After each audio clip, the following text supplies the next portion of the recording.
So this is the order of operations. Adam gives me his wiener, and then I have to go make breakfast and coffee. Yeah, But that is how it works. But today I farted, so now I have like extra chores to do because according to Adam, I have to give him something every time I fart. It smelled like a tire fire. Been in a tire fire?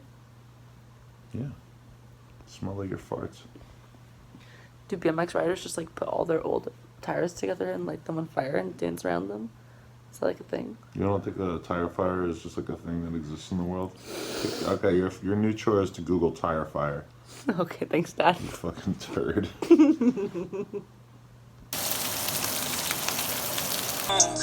you won't call me on the phone. It's all good, I wanted that. It's all good, I wanted that. No feelings, no strings attached. First day back at the gym, and I am 5 minutes late. I'm never late. You guys know this about me, but I blame Adam. Also, I'm not happy about this. I'm recovering from recovering, as you can see. But hopefully Michelle goes easy on me because I really can't right now. I just like to complain, maybe? Is that a thing? I'm stressed out. My heart has been racing for like the last hour. And, you know, I really need to just fucking calm down. The thing is, if you can't control it, why would you stress out about it? This is something I'm really still trying to learn. It's like I know it to be true. Or like, not true, but like helpful, you know? But somehow I have lost sight of it today. What can you control? Fucking work on it. If you can't control it, well, let it go. So much easier said than done. But it's like, also, stressing doesn't help you get anything done faster. If anything, it tends to, I think you're more likely to like slip up or like make a mistake when you're stressing out while you're working on something, because your attention's like divided in a way. So yeah, I don't know. Adam's sister just sent me pictures of me and the kids from vacation, like me playing with them and stuff, as if my baby fever wasn't already high. I'm pretty sure that I'm gonna have to go to the baby fever hospital now because they're so cute. I've been sitting at home like getting stuff done since it's my first day back from my craziness. Just setting out merch and like I'm about to edit this vlog. I've been listening to Jordan Peterson, and I was thinking about going to edit this vlog and like what I even have on here today. I want to tell you guys a story about one of my favorite people. So when I used to live in Santa Cruz, I used to work at this grocery store that like has been there since before the Great Depression. It's just like a local spot. Everyone shops at. You know, the thing about working at a grocery store is that you start to get to know the entire town because everybody needs groceries, and you know, if someone comes into your line more than a few times and you feel like you know them, so you know, it's like a very close community kind of thing. And I used to work at this grocery store at 6 a.m. And at 6 a.m, obviously it's like a much slower pace. I'd be the only person there at the register. And I am and have always been like a very, very, very curious person. Like, I want to know about people. I'm like interested. I don't know, like even after I graduated college, like I would go sit in on some of the university classes just because like I wanted to know stuff. Anyways, there was this man named Peter. And Peter used to come in like right when we opened every single day and get like a carton of eggs or whatever. He'd walk in with this coffee because we had a coffee shop next door, and he'd come through my line, and like I never knew what his deal was, but I don't even remember like how we got to talking about it, but there was, maybe I'm telling this like this is like a very, very long version of this story, but I don't know why I like it so much. I should just fast forward. But Peter basically is like this dude in his 50s, skinny, wore glasses, tall, white. He always wore a white tee, always wore jeans, always wore like New Balance sneakers. And basically I found out that he would read poetry at these poetry readings at this place called the Art Barn on Monday nights, a very Santa Cruz thing. And I was like, oh wow, that's so crazy. Like, Peter, this fucking clean-cut white guy with glasses who just shops at the grocery store every day at 6 a.m. goes to this poetry reading thing. Like, I'm interested in that. I'm gonna go. So I didn't even tell him that I was gonna go, but I just like went one day after the gym, sat there at the bar by myself, and just watched all these poets. And like, I remember thinking like, it's like going to a poetry reading for me and for a lot of people is like therapy. And like one of the first poets that went up, her poem was about depression and about her mother. And I remember just thinking like, her story is my story. And that's like the best thing about poetry and stories and movies and whatever. Like, we all just want to feel like we're not alone, you know? And so then Peter went up, and his poem was very comedic, but also very real. And it was more like he was reading his journal entries really fast, and I just thought it was so cool. And so I kept going back. I would just keep going back. I would just show up by myself, buy a coffee at the bar or a wine or whatever, and just sit there and just like listen to these people.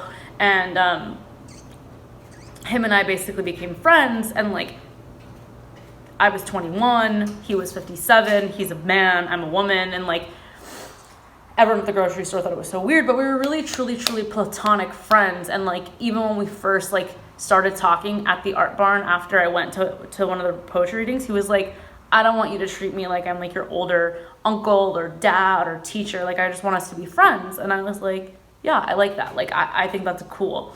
And him and I would like, we just hung out, and it like wasn't weird. Like, he taught me so much. He recommended so many books to me. He gassed me up about everything in life. He like would help me come up with like plans for my life. And I would do the same thing for him. Like, one time we went to this, there's like this like beach party on Thursdays in the summer.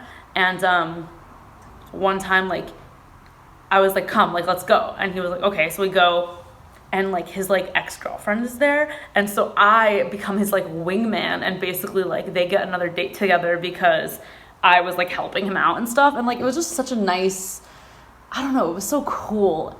But at the same time, like, there were times where I would call Peter and he wouldn't answer, and obviously he didn't have a cell phone, and I would go to voicemail, and he'd call me back a few days later, and he'd be like, you know, I wasn't like really in the mood for people. I wasn't in a people mood, which I totally get, because there's so many times where I ignore my phone and I don't want to talk to people.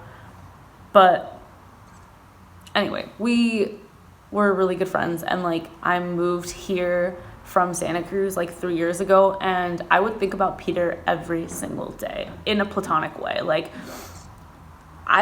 I can't think of anyone else that I've thought about every single day. Not even my parents. Like, I just always would think about Peter because of all the things that he taught me. And I remember I used to be like, I was 21 and I just graduated college.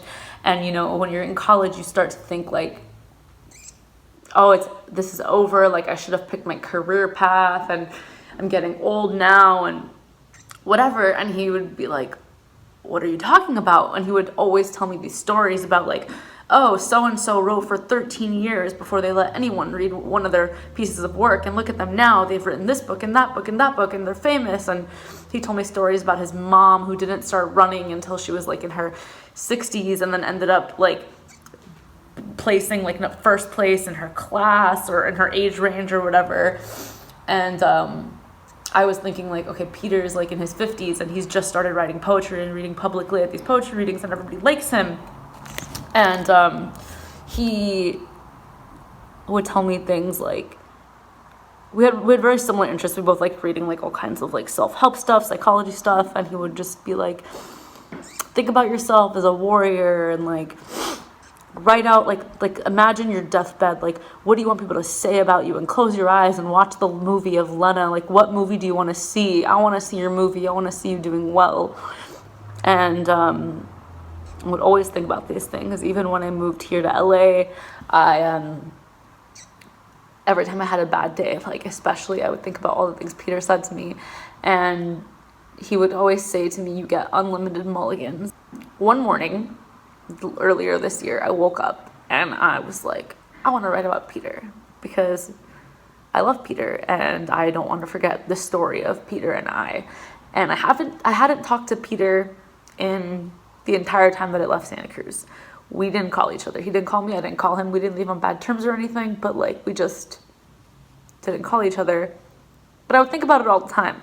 I was like, I wonder what Peter's doing right now. And like that's what I started writing my story about, because Peter did the same thing every day. Peter would go get coffee and he would come into the grocery store I worked at and he would write a poem and he would go play the trombone by the ocean and he would go running and he would read and he had a cat. And like I'd always think about like, what is Peter doing right now? And one day in May, when I was having a really bad day and I was thinking of a conversation he and I had one time about therapy, and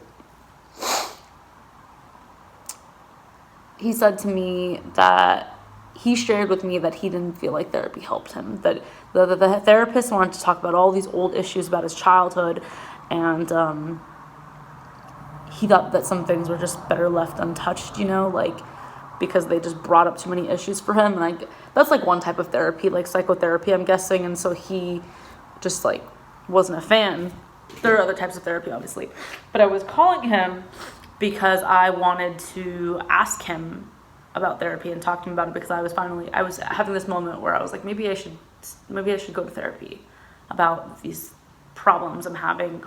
And I called him on his house phone because he doesn't have a cell phone, and the number, like the call wasn't being completed. And I was like, oh wow, this is my worst nightmare, and it's happening because I always thought about like, how would I track down Peter if he moved out of Santa Cruz and changed his phone number or whatever. And so I quickly like texted one of my coworkers from the grocery store and was like, hey, like, does he still shop at the grocery store? And she immediately called me, and I knew that there was something wrong, and told me that Peter had killed himself like a month prior to that day. I don't even know what to say about Peter's like death, because there was 3 years between the time that I had last seen him and the time that he had took his life. And it's like, I could guess why he did it, but I can't really know. And I don't know, I just after I found out about him, I was really sad that I just like never shared with him the story that I started writing about him and how much he meant to me, because I don't know if he knew. He didn't have any children, he didn't have like parents that he was close to, and like, I don't know. But I went and read like the beginning of the story that I started writing about him at a poetry reading. That's the only time I've ever read, because I felt like Peter would want me to like get up and do that. But the takeaways that I have from like my friendship with him and what he taught me are just like, so many girls that worked at the grocery store that I worked at with him wanted to write him off as like a weirdo. Like, I get it, like girls are worried about their safety. I'm always worried about my safety. But sometimes I think that we turn down potential opportunities for good connection. And I'm just glad that at my young, naive age of 21, I was curious enough and open enough to let Peter be my friend, and for Peter and in turn for Peter to let me be his friend, because he really was kind of closed off, but not like a weirdo, just like, I think he was battling his demons, and he didn't want to put on a face for people a lot, you know? I remember it was like a big deal that he came to my birthday. We just cut like a cake and hung out in the yard, and I remember thinking like, wow, I can't believe he actually came, you know, like out of his little life. But that's one takeaway I have for that. And the other thing is just like, your friends might be helping you out and making you feel better, and like, you should check in on them too, because I think at that age I was too young to like know the signs or understand like what someone who's hurting might look like. But now I know way better. Yeah, I don't know. But yeah, I just wanted to share that story because I think about it all the time. And for a while I was really mad when I found out that he had died, because he always like gave me uplifting feelings of hope, and like I thought like, oh, Peter believes in me, I'm gonna get better. Peter believes in me, I'm gonna do good. And then Peter killed himself, and I was like, well, does that mean that everything that he's ever said to me isn't true anymore? Like,